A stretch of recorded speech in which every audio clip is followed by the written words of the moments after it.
Hey guys, what's going on? This is Mike from Fight Your Rival, and I'm here to give a few quick impressions on the brand new demo for Injustice Gods Among Us that just dropped today.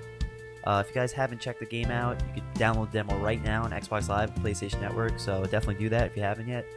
And the demo has just a few basic features. As far as single player goes, there's the Battles mode, which works just like a basic arcade mode in Mortal Kombat. Now, the game lets you play as Batman, Wonder Woman, and Lex Luthor, and the ladder that you play through consists of those three characters, as well as Doomsday, as you can see on the screen. And like I said, just like Mortal Kombat, you work your way up the ranks like any other arcade mode. There's also a versus mode for local play. There's no training mode, but you could kind of just play versus mode with no one controlling player 2 if you want to practice combos, get to know your characters, things like that. So as you can see, we're starting off here with Batman, and I spent the majority of my time playing as Batman. He's probably the character that a lot of people are going to go to first, and as you guys would expect, he's very user-friendly. Pretty basic attacks. He's got a double jump.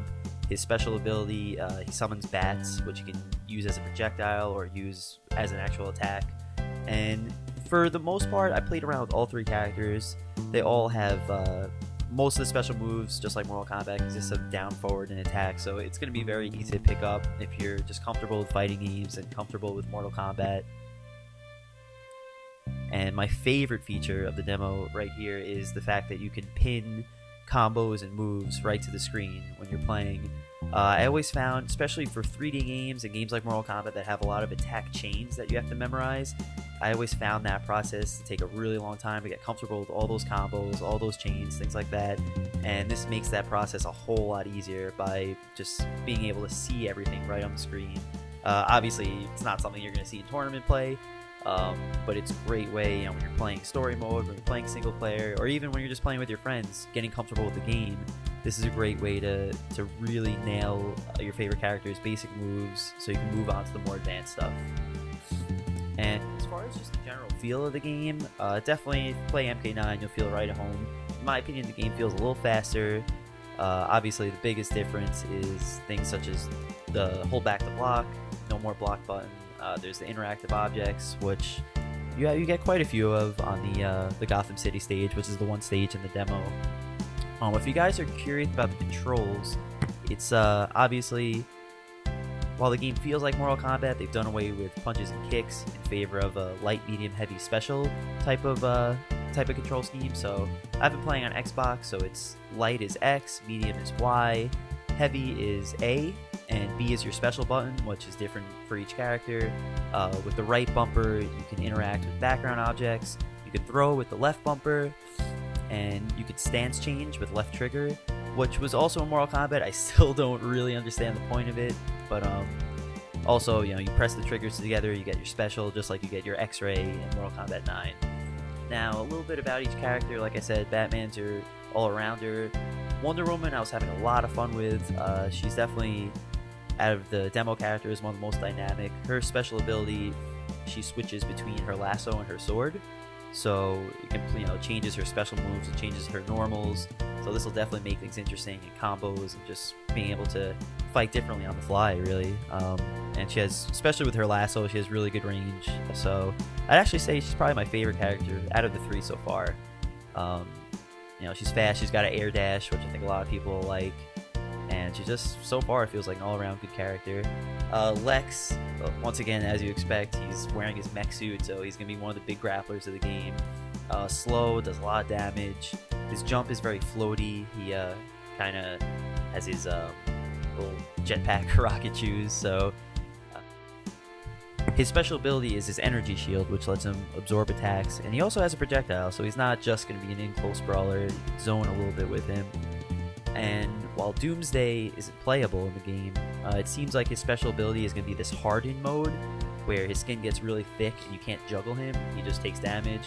So, it works well as a boss character, and I'm sure that's how he's going to play in the actual game. Now, visually, the game is obviously gorgeous. Looks like a smoother MK9. And one thing I really liked, as you guys have probably been noticing, even though this is a teen-rated comic book game, Netherrealm was really pushing the envelope. They're kind of making it as over the top as they can without making it Mortal Kombat. So you'll see blood, and most interesting thing, they actually kept the kind of bodily decay system from Mortal Kombat 9. Like there were fights I finished where I see parts of Wonder Woman's skin missing, which I thought was pretty cool. So props to NetherRealm for still keeping the game edgy and having the Mortal Kombat vibe without making it too gory. I think they really found a nice balance. And one of the things, if you guys have played the demo already, you might notice that a trailer plays for the actual game, which a lot of demos have. But what I found interesting is that trailer actually shows off a lot of stuff about the game I've never seen before, namely the online features.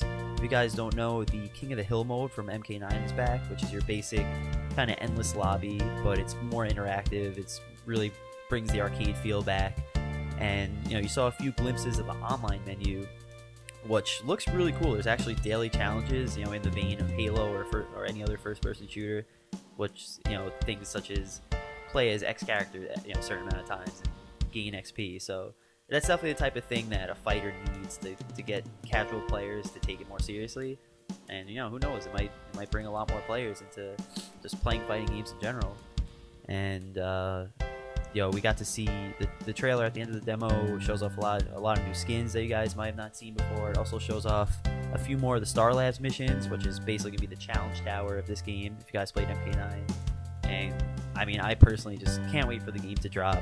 It's only 2 weeks, but the wait feels like forever, especially after actually getting to play it. And I think it was a smart move on NetherRealm to release a demo. There aren't very often demos for fighting games, and I think you'll have a big effect on like day one tournament play. I feel like there are people cracking the game out right now, already coming up with sick combos, sick setups with the interactive objects. So I think early on we're gonna see really high level play, and a lot of that is because people are getting to play the game 2 weeks early. You're gonna see a ton of really good Batmans online. But overall, I had a blast playing the demo. I'm definitely gonna be playing a lot more. I really want to figure out as much as I can about the game before it actually comes out, and hopefully be able to hold my own online. We'll see what happens. And like I said, it's out now. There's no reason not to play it. It's free, and definitely check it out. Please leave some feedback in the comments below, and just let me know what you thought about the game. What did you like? What did you like? What was your favorite character so far? And yeah, guys, this is Mike from Fight Rival. Thanks for watching my early Injustice impressions, and remember, guys, keep fighting.